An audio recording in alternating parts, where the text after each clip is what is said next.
Hello everyone. So we are discussing previous year questions of the chapter Molecular Basis of Inheritance and the topic replication. In today's session we are going to discuss a long answer type question of 5 marks which was asked in the CBSE Board All India Examination 2015. So the question is, A part, draw a labeled diagram of a replicating fork showing the polarity. Why does DNA replication occur within such forks? And B part is, name 2 enzymes involved in the process of DNA replication along with their properties. तो बेटा इस question के ए part में हमें replication fork का diagram बनाना है और उसमें पोलैरिटी शो करनी है और बताना है कि डीएनए रेप्लिकेशन इन फोर्क्स में क्यों होता है। और बी पार्ट में हमसे 2 एंजाइम्स का नाम पूछा है जो डीएनए रेप्लिकेशन में यूज होती हैं और उनकी प्रॉपर्टीज बतानी है। So let's check the answer. तो बेटा ये है हमारा रेप्लिकेशन फोर्क का डायग्राम जिसमें जो टेम्पलेट स्ट्रैंड है उसमें एक की पोलैरिटी हो जाएगी 3 प्राइम टू 5 प्राइम। तो इस पे जो नया स्ट्रैंड बनेगा उसकी पोलैरिटी यहाँ पे 5 प्राइम टू 3 प्राइम हो जाएगी और ये कंटिन्यूअस स्ट्रैंड या फिर लीडिंग स्ट्रैंड होगा।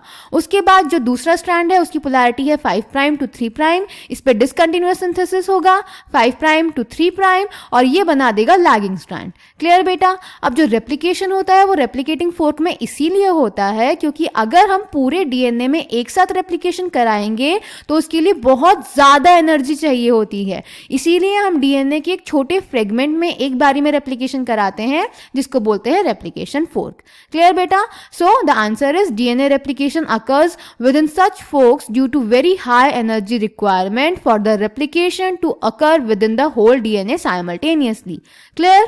देन बी पार्ट में बेटा हमें 2 एंजाइम्स का नाम और उनकी प्रॉपर्टीज बतानी थी जो डीएनए रेप्लिकेशन में इन्वॉल्व होती हैं। तो first is DNA dependent DNA polymerase. DNA polymerase बेटा पॉलीमराइजेशन रिएक्शन करती है और डीऑक्सी न्यूक्लियोटाइड्स को जोड़ के नया डीएनए स्ट्रैंड बनाती है। ये हाईली एफिशिएंट एंजाइम होती है। ये छोटे से टाइम पीरियड में बहुत सारे डीएनटीपीज को एक साथ जोड़ देती है। तो ये बहुत फास्ट होती है और ये बहुत ही एक्यूरेसी के साथ काम करती है क्योंकि अगर जरा सा भी कुछ चेंज हो गया, कुछ भी गलती हो गई तो उससे डीएनए में म्यूटेशन हो जाएगा। ऑल्सो जो डीएनए पॉलीमरेज होती है बेटा वो अपने आप से रेप्लिकेशन स्टार्ट नहीं कर सकती। इसीलिए जो रेप्लिकेशन होता है वो आरएनए प्राइमर्स की हेल्प से स्टार्ट होता है और एक पर्टिकुलर सेगमेंट में स्टार्ट होता है जिसको बोलते हैं ओरिजिन ऑफ रेप्लिकेशन। और दूसरी एंजाइम होती है बेटा डीएनए लाइगेज जो डीएनए पे डिसकंटिन्यूअसली सिंथेसाइज्ड स्ट्रैंड्स होते हैं उन्हें जोड़ती है और डीएनए रिपेयर में हेल्प करती है। Clear. So the first enzyme is DNA dependent DNA polymerase. It uses a DNA template to catalyze the polymerization of deoxynucleotides. These enzymes are highly efficient enzymes as they have to catalyze polymerization of a large number of nucleotides in a very short time. Not only do these polymerases have to be fast, but they also have to catalyze the reaction with high degree of accuracy. The DNA polymerases on their own cannot initiate the process of replication.